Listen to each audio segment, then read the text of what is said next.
الإخلاص في القول والعمل كاملا وعلما نافعا لا ينسى وتوفيقا دائما وصحة ويقينا وعافية اللهم افتح لنا كل خير اللهم اكفنا بحلالك عن حرامك وأغننا بفضلك عمن سواك آمين يا رب العالمين. Alhamdulillah kaum muslimin rahimakumullah. Kita lanjutkan pengajian kitab Al-Arba'un Asy-Syababiyah, 40 hadis untuk para pemuda dan juga untuk para mantan pemuda. Dan sudah kita pelajari sampai pada bagian akhir. Ini adalah majlis terakhir kedua insyaallah taala. Tinggal sisa 2 kali majlis, yaitu pada hadis yang ke-28. فقال المؤلف حفظه الله تعالى ونفعنا به وبعلومه في الدارين آمين. عن أبي الدرداء, dari Abu Darda, namanya Abu Darda adalah Uwaimir. Anna rajulan, bahwasanya ada seorang laki-laki dewasa, namanya tidak disebutkan. Atahu, telah datang kepada Abu Darda. Faqala, lalu dia mengatakan, inna liya, sesungguhnya bagi saya, imra'atan, wanita, maksudnya istri. Wa inna ummi, dan sesungguhnya ibu saya, ta'muruni, menyuruh saya, bitalaqiha, untuk mencerai istri tersebut. Jadi ini dia bingung, mau taat sama ibunya atau tidak. Kalau taat sama ibunya, harus melepas istrinya. Mana yang didahulukan? Tetap bersuami istri atau mentaati ibu? Qala Abu Darda, berkata Abu Darda. Nah, ini perhatikan jawabannya seorang ulama. Ini karena pertanyaannya membingungkan, Pak. Nah, maka kita lihat jawabannya ulama supaya kita nggak bingung kalau ada pertanyaan seperti ini. Dia mengatakan, sami'tu, saya dengar Rasulullah sallallahu alaihi wasallam yaqul, bersabda, al-walidu, orang tua itu, awsatu, adalah paling bagusnya, abwabil jannah, pintu-pintu surga. Fa in syi'ta, maka jika engkau mau, fa'adhi', maka sia-siakanlah, dzalikal baba, pintu tadi, atau ihfadhu, jagalah pintu tersebut. Hadis diriwayatkan oleh Imam Tirmidzi dan dia mengatakan hadis ini sahih. Jadi maksudnya Abu Darda adalah, kamu sebagai anak harus taat kepada orang tua. Karena taat kepada orang tua itu adalah menghantarkan kepada awsatu abwabil jannah, menghantarkan kepada pintu surga yang terbaik. Pintu surga kan macam-macam, Mbak, ya. Nah, penghantar kepada pintu surga yang terbaik itu adalah mentaati orang tua. Tapi fikih untuk masalah ini dibahas oleh para ulama. Wajibkah seorang anak taat kepada orang tua ketika orang tua suruh dia untuk ceraikan istrinya? Apakah wajib taat ataukah tidak? Nah, di sini dibahas oleh para ulama, Pak. Ringkasnya adalah tidak selalu hukumnya itu adalah wajib. Kita lihat dulu kenapa disuruhkan oleh orang tua untuk mencerai. Kalau memang ada sebabnya yang syar'i, maka kita taati orang tua. Wajib mentaati orang tua. Misalnya nih, kita punya istri tidak mau menutup auratnya. Dia disuruh pakai jilbab tapi nggak mau pakai jilbab. Nah, orang tua kita katakan, kamu ceraikan saja itu istri. Nah, di sini wajib kita mentaati orang tua. Kenapa? Karena ada sebabnya yang syar'i. Tetapi kalau tidak ada sebabnya yang syar'i, maka mentaati orang tua dalam bab ini tidak wajib.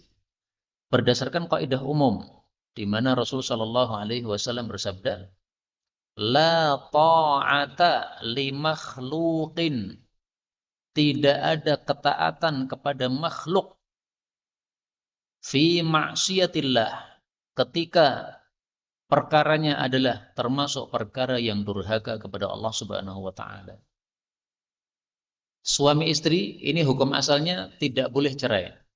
Kapan boleh cerai? Ketika diperlukan kepada cerai.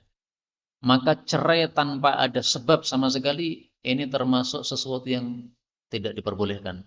Bisa disebut sebagai maksiatillah.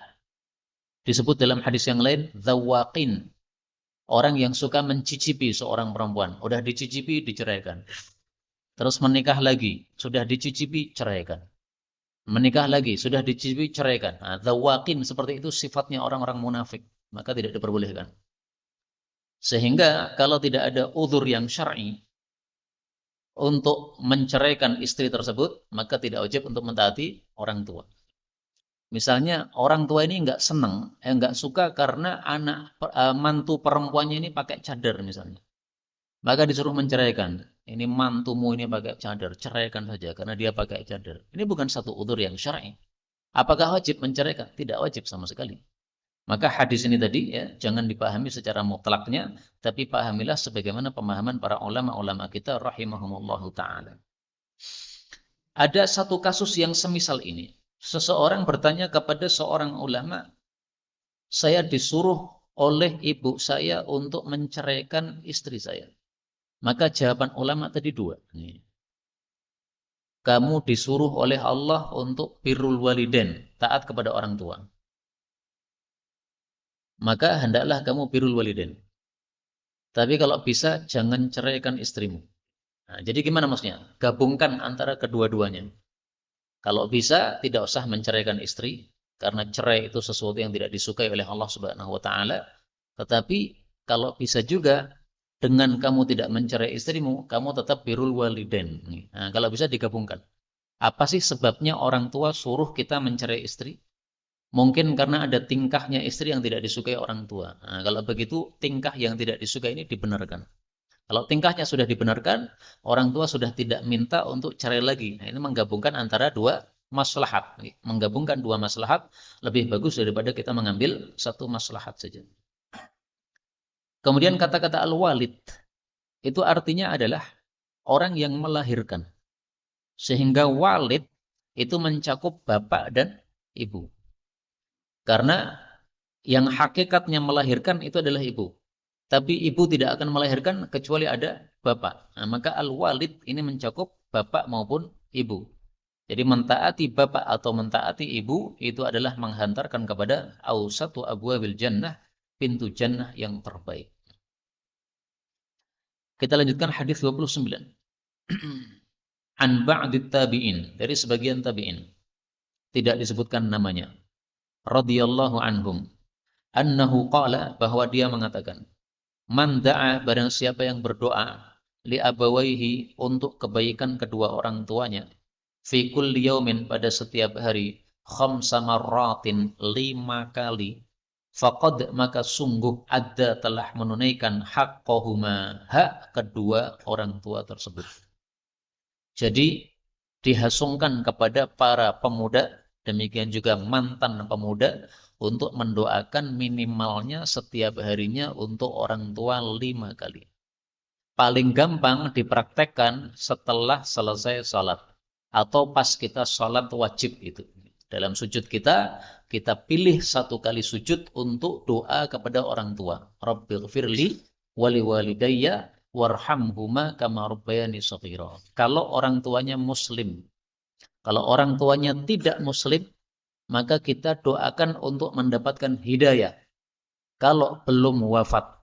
Tapi kalau sudah wafat dalam kondisi kafir, maka sudah tidak bisa didoakan lagi. Apa sih dalilnya untuk pendapat ini? Dia mengatakan li'annallaha ta'ala, karena Allah Ta'ala qala, mengatakan anishkurli wali walidayk. Berterima kasihlah kepada saya Allah dan kepada kedua orang tuamu. Ilayya, hanya kepadaku, al-masir, tempat kembali. Surat Luqman ayat 14. Ini adalah dalil mendoakan orang tua 5 kali. Dari kalimat mana? Perhatikan nih kalimatnya, Pak. Ushkurli, terima kasihlah kepada saya Allah. Nah, ulama ini mengambil kesimpulan. Kita disuruh untuk 5 kali sholat dalam 1 hari. Ini bentuk syukur kita kepada nikmat-nikmat Allah Subhanahu wa ta'ala. Allah sudah kasih kita nikmat banyak kan? Nah, kemudian Allah suruh kita untuk menyembahnya, untuk salat kepadanya 5 kali. Ini mensyukuri nikmat Allah Subhanahu wa taala. Kalau begitu, wali-walidaika, kepada kedua orang tuamu juga begitu. Sebagaimana Allah ridha untuk kita mensyukuri 5 kali dalam satu hari, maka berarti Allah insya Allah juga akan ridha ketika kita mendoakan untuk orang tua kita 5 kali. Ini namanya istimbat, Pak. Istimbat itu mengambil kesimpulan dari dalil yang tidak tegas mengatakan hal tersebut. Di sini nggak ada kata-kata doakanlah 5 kali untuk orang tua, nggak ada. Tapi diambil istimbat kesimpulan dari ayat ini. Dan kalimat ini, ushkur li wali walidaik, berterima kasihlah kepada Allah dan kepada kedua orang tua. Ini disebut oleh para ulama sebagai qarinatani, dua hal yang digandengkan. Maksudnya digandengkan nggak bisa dipisahkan. Seseorang hanya bersyukur kepada Allah, tidak mau berterima kasih kepada orang tua, Allah tidak terima. Atau sebaliknya, hanya mau berterima kasih kepada orang tua, tapi tidak bersyukur kepada Allah, Allah nggak terima. Dua-duanya harus digandengkan. Kita tampilkan di sini perkataan tersebut. Kalau panjenengan punya kitab di rumah, namanya kitab Tanbihul Ghafilin, nanti bisa dilihat. Karena kalimat ini saya temukan dalam kitab Tanbihul Ghafilin. Makrunatun, yuqalu, dikatakan, salatu ayatin, ada 3 ayat. Nazalat makrunatan bithalathin, yang turun dalam keadaan digandengkan dengan 3 yang lain. La yaqbalullahu wahidatan minhun. Allah tidak terima satu dari mereka bi ghairi qarinatiha, tanpa gandengannya. Awaluha, yang pertama, qauluhu ta'ala, wa aqimus salata wa atuz zakah. Salat sama zakat ini makrun, digandengkan, nggak bisa dipisahkan. Maunya salat tidak mau zakat, nggak diterima. Maunya zakat tidak mau salat, nggak diterima. Harus dua-duanya dilakukan. Yang kedua, wa ati'ur rasula. Ini kurang ya. Mestinya ati'ullaha wa ati'ur rasul. Taatlah kepada Allah dan taatlah kepada Rasul. Surat An-Nisa ayat 59. Faman ata'allah, siapa yang maunya taat kepada Allah, walam yuti'ir rasul, tapi tidak mau taat kepada Rasul, lam yuqbal minhu, tidak diterima oleh Allah Subhanahu wa taala. Yang ketiga tadi, anishkulli wali walidayka ilayyal masir. Nah, sebagian orang mengatakan ini tidak hanya 3, tambah satu lagi, yaitu amanu wa amilus sholihat. Iman dan amal soleh.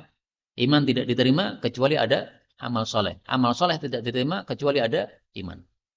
Maka saya jawab, kenapa iman dan amal soleh tidak dimasukkan oleh para ulama dalam hal makrun tadi, yang digandengkan tadi? Karena definisi iman itu menurut para ulama, al-imanu qaulun wa amalun. Iman itu sendiri mencakup perkataan dan perbuatan. Makanya aman wa amilus shalihat tidak dimasukkan dalam makrunah tadi, sesuatu yang digandengkan. Kenapa? Karena sebenarnya amal itu sudah tercakup dalam kata-kata iman. Namanya iman itu yang mengandung amal. Iman ini nggak cukup dalam hati saja, nggak cukup. Namanya iman itu sudah mencakup pengakuan dalam hati, juga ucapan dalam mulut kita, juga amal dengan anggota tubuh kita. Makanya tidak dimasukkan dalam makrunah tadi. Dzakarahu, ini riwayat disebutkan oleh As-Samarqandi, Syekh Samarqandi, penulis kitab tafsir Samarqandi, fi Tanbihil Ghafilin, dalam kitab Tanbihul Ghafilin, peringatan bagi orang-orang yang lalai. Ini kitab isinya bagus, Pak. Saya biasanya kalau khutbah Jumat nyontek dari kitab Tanbihul Ghafilin. Karena bab-babnya itu bagus, bab tentang sombong, bab tentang ghibah, bab tentang. Jadi setiap bab itu membahas satu masalah saja, tampilkan dalil-dalil yang berkaitan dengan itu. Cuma hati-hati, kitab Tanbihul Ghafilin ini campuran hadisnya. Ada hadis sahih, ada hadis dhaif, ada hadis palsu. Maka kalau beli kitab Tanbihul Ghafilin, belilah kitab yang sudah ada takhrij hadisnya. Ini untuk tema khutbah, ini menurut saya cukup bagus. Tapi tidak harus pakai ini, pakai Riyadhus Shalihin juga bisa dan sebagainya.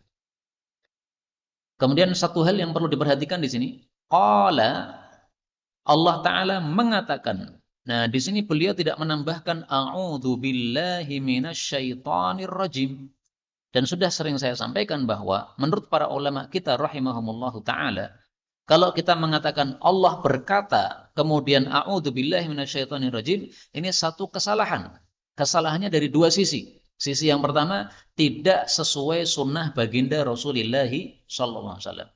Perhatikan semua hadis di mana Nabi menyampaikan ayat, tapi dalam rangka bukan untuk bacaan, tapi dalam rangka untuk menyampaikan dalil. Beliau tidak pernah a'udzubillahi minasyaitonirrajim. Maka justru kalau kita pakai a'udzubillah ketika menampilkan dalil, itu malah tidak sesuai sunnah. Yang kedua, tidak sesuai dengan makna kalimat. Qala ta'ala, Allah berkata, aku berlindung kepada Allah. Apakah Allah pernah berlindung kepada dirinya sendiri? Enggak pernah. Allah itu justru yang ngasih perlindungan. Nah, maka salahnya dari dua sisi ini. Karena itu, kalau kita ingin sesuai sunnah Nabi SAW, maka sampaikan dalil, membacakan ayat, tidak pakai a'udzubillahi minasyaitonirrajim. Kapan kita membaca a'udzubillah? Kalau niatnya untuk tilawah atau membaca Al-Quran. Maka yang saya biasa lakukan ketika khutbah itu, khutbah Jumat ya, saya tidak memakai kata-kata Allah berfirman, enggak. Langsung aja, a'udzubillahi minasyaitonirrajim, langsung dibaca. Kalau seperti ini enggak ada masalah. Karena memang tujuan kita untuk apa? Tilawah. Hadis terakhir 30, terakhir pada pertemuan kali ini. Ani bin al-Hanzaliyah. Dari Ibnul Hanzaliyah, qala, dia mengatakan, qala lana Rasulullah sallallahu alaihi wasallam, ni'mar rajul, sebaik-baik orang laki-laki adalah Khuraim al-Asadi. Laula, kalaulah tidak karena tulu jummatihi, panjang jambulnya, wa isbalu izarihi, dan isbal sarungnya. Hadis ini menunjukkan bahwa Rasul sallallahu alaihi wasallam memuji sahabat Nabi yang bernamanya Khuraim al-Asadi. Beliau mengatakan ni'mar rajul, sebaik-baik laki-laki. Pujian seperti ini dilakukan oleh Nabi, diucapkan oleh Nabi untuk beberapa sahabat Nabi. Saya kumpulkan dalam beberapa hadis, ternyata ada 11 sahabat Nabi sallallahu alaihi wasallam. Beliau pernah mengatakan ni'mar rajul Abdullah, sebaik-baik lelaki adalah Abdullah bin Umar.